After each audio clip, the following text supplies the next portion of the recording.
Good day, everyone.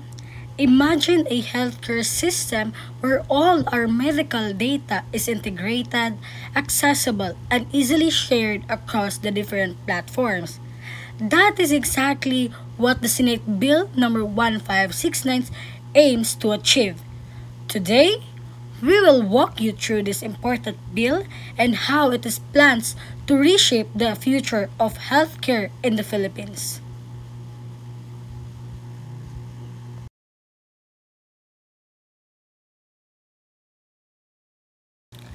Before we dive into the details of the bill, let me take a moment to introduce my wonderful team members who have worked hard on this report. Firstly, is I, myself, Mary Crystal Claire Arlico, and along with me is my co-members, Miss Imar Blasishan and Mr. Pelago Russell Andre, and lastly, Miss Majonial Mary Ann. I will begin by introducing the Senate Bill number 1569, also known as the Philippine e-health system. This bill was proposed in 2022 with the goal of strengthening and modernizing the healthcare delivery in our country. It recognized the growing importance of digital health in today's time and declares e-health as a national policy framework. What this means is that all healthcare institutions will be guided by one unified systems. Instead of working separately, the bill seeks to connect and organize the fragmented health information technology, which currently used in hospitals, clinics, and health centers. By creating a more coherent and coordinated approach, the healthcare provider will be able to connect or work more effectively.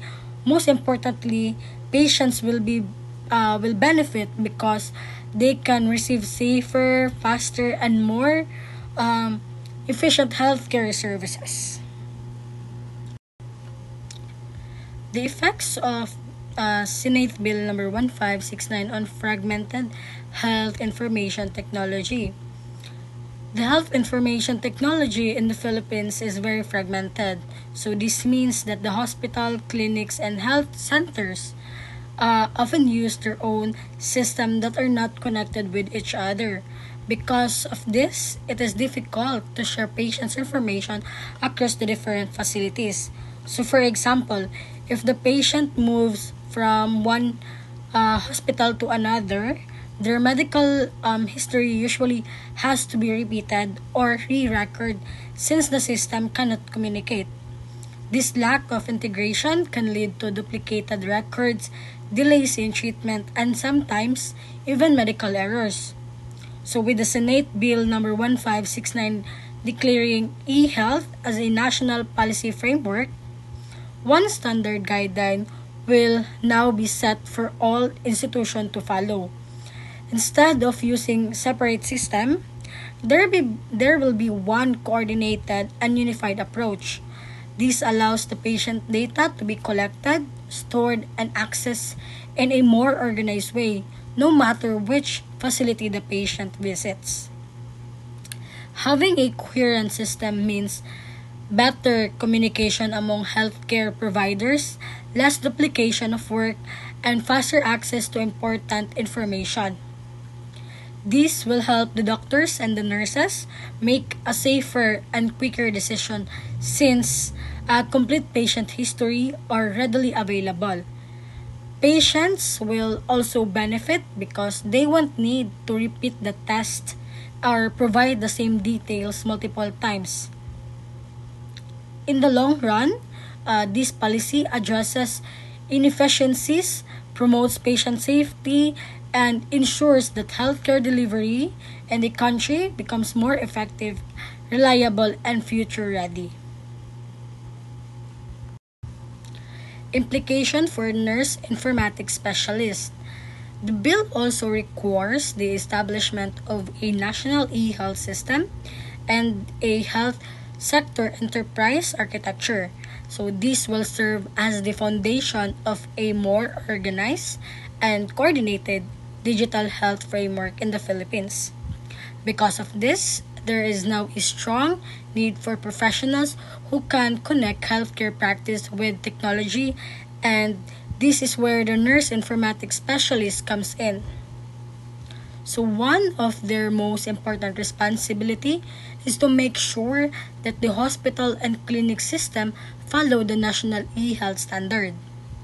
They will also monitor the accuracy, the safety, and the confidentiality of the patient's records, since even small errors or data breaches can affect the patient safety.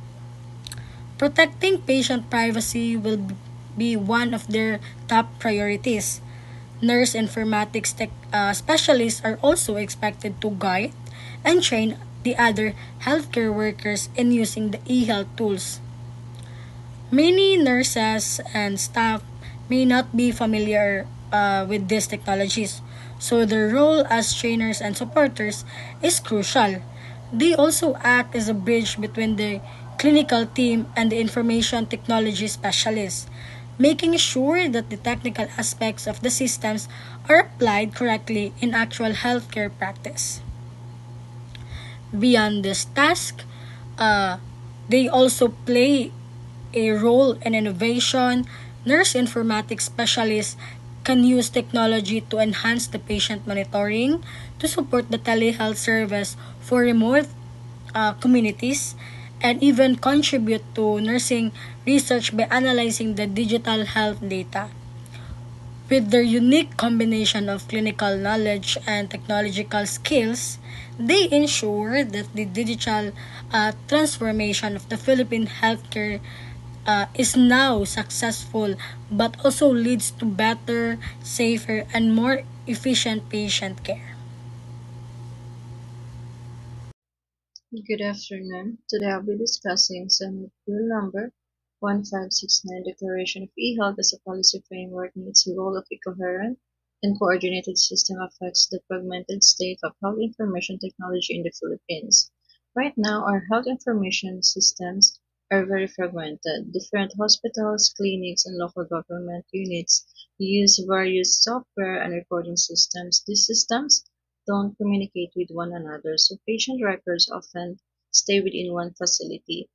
This leads to problems such as duplication of laboratory tests, incomplete medical histories, inefficiency, and difficulty in tracking health outcomes at a national level.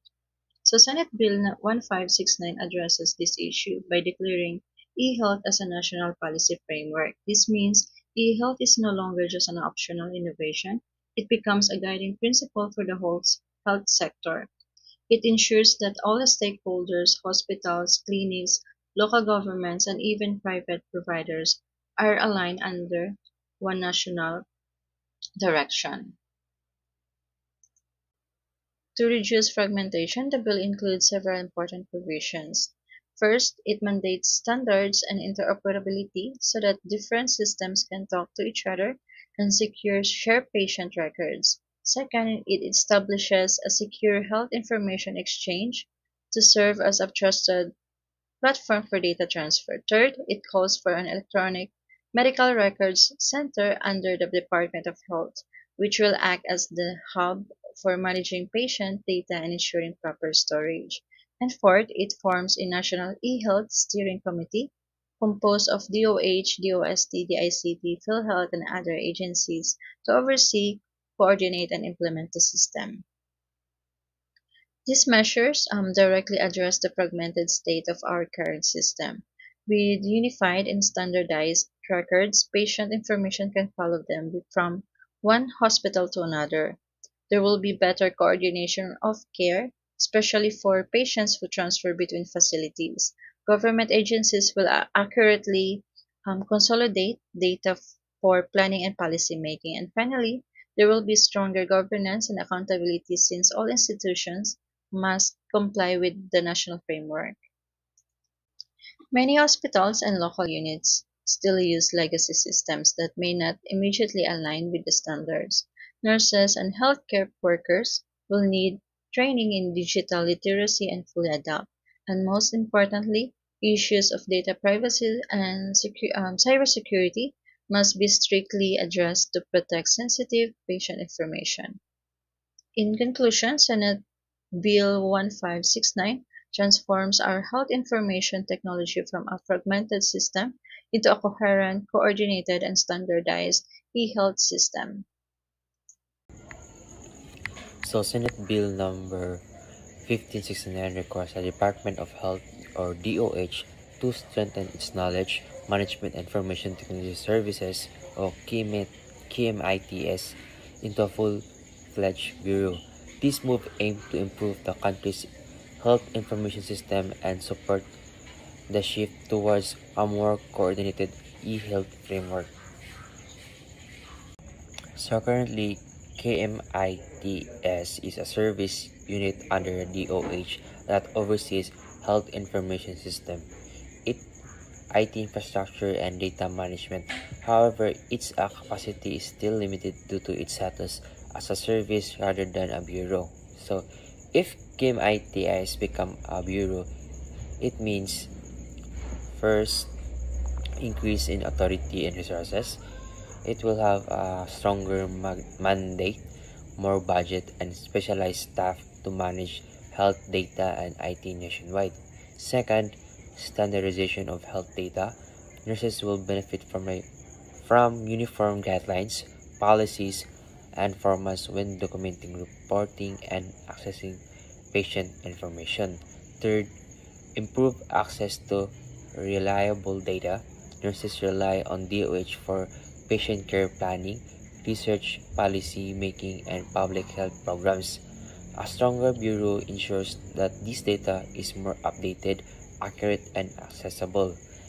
Fourth, support for digital health system with bureau in place. Nurses can expect better integration of electronic health records, telehealth platforms, and decision support system, reducing the current fragmentation. Fifth and the last is capacity building for health workers. Training programs and IT support may be expanded, empowering nurses to become more competent in using health informatic tools. So in conclusion, strengthening DOH KMI ITS into a bureau would greatly improve the reliability and accessibility of health information for nurses. This translates to better support in our practices, enhanced patient care, and stronger role in digital infrastructure of the health system. Senate Bill number 1569, the Interaction with the Data Privacy Act of 2012 or RA 10173. If Senate Bill number 1569 or the Philippine E-Health System and Services Act of 2022 is enacted into law, it would strongly interact with two major existing laws: the Data Privacy Act of 2012 or RA 10173 and the Universal Healthcare Act of 2019 or RA 11223. In relation to RA 10173, the bill's emphasis on electronic health records, interoperability, and data exchange directly involves the processing of sensitive personal information. The Data Privacy Act provides strict safeguards to protect health data, requiring informed consent, data subject rights, and accountability in handling personal information. While Senate Bill 1569 complements this provision by promoting secure system and standardizations, possible tensions may arise.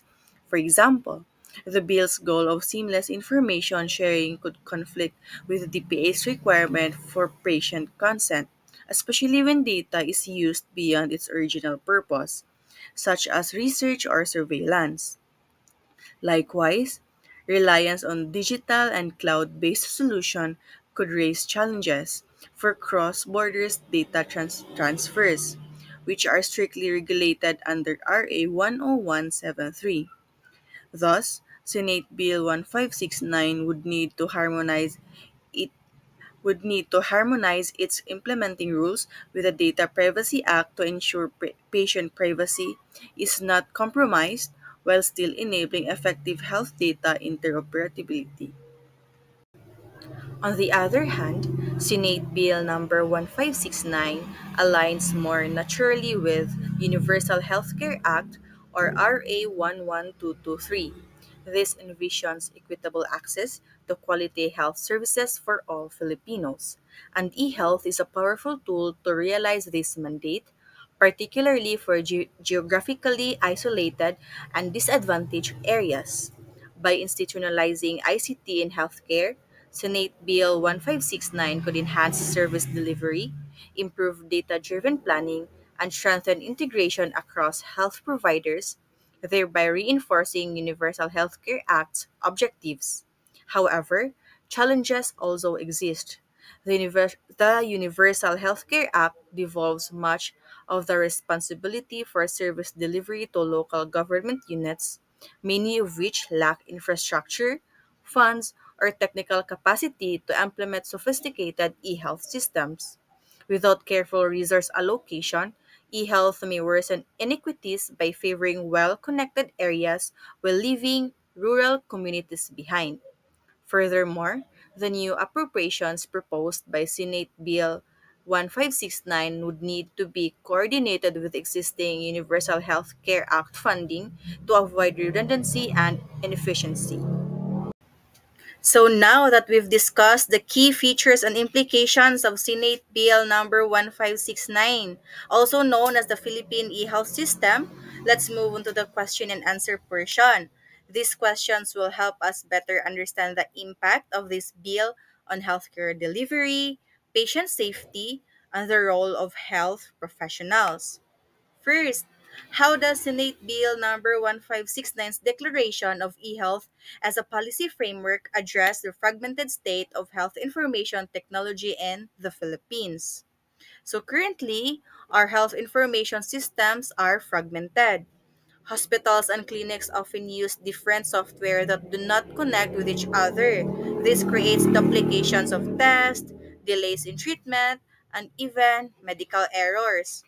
By declaring e-health as a national policy framework, Senate Bill number 1569 sets one standard that all health facilities must follow. This allows patient data to be stored and shared securely across hospitals and clinics, no matter where the patient is treated. The result? Faster and safer decision making, less duplication of work, and more efficient care. Patients won't need to repeat the same test or provide the same information again and again. In short, Senate Bill 1569 transforms our fragmented system into a more unified and reliable healthcare network.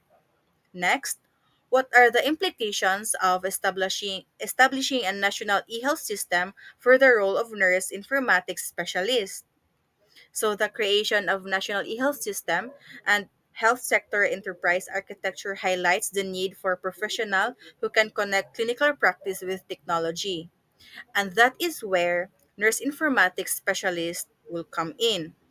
They will play a key role in making sure hospital systems comply with national standards, keeping electronic health records accurate, secure, and confidential.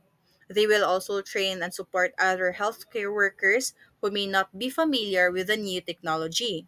Beyond that, nurse informatics specialists can innovate by improving telehealth, using data for research, and supporting patient monitoring. This shows that under Senate Bill 1569, nurses are not just caregivers, they are also digital leaders in healthcare informatics or in healthcare transformation. So lastly, how does Senate Bill 1569's recognition of e-health as a equal with other healthcare delivery methods affect nursing practice, especially in telehealth and telemedicine? So, by recognizing e-health as equal to other healthcare delivery methods, the bill legitimizes telehealth and telemedicine as a part of mainstream healthcare. For nurses, this means expanding our role beyond face to face hospital care. We now provide remote monitoring, health education, and through digital platforms. For patients in rural areas, this ensures that they can still access professional care without traveling long distance. This shift does not replace traditional nursing care, but it complements it. It allows us to reach more patients, respond faster, and make healthcare more accessible, especially for underserved communities. So, to sum everything up, Senate Bill number 1569 has the potential to modernize Philippine healthcare through a unified, secure, and accessible e-health system, but its success will depend on how well it balances innovation with privacy and equity with accessibility. So thank you for listening, and that concludes our Q&A portion for our presentation.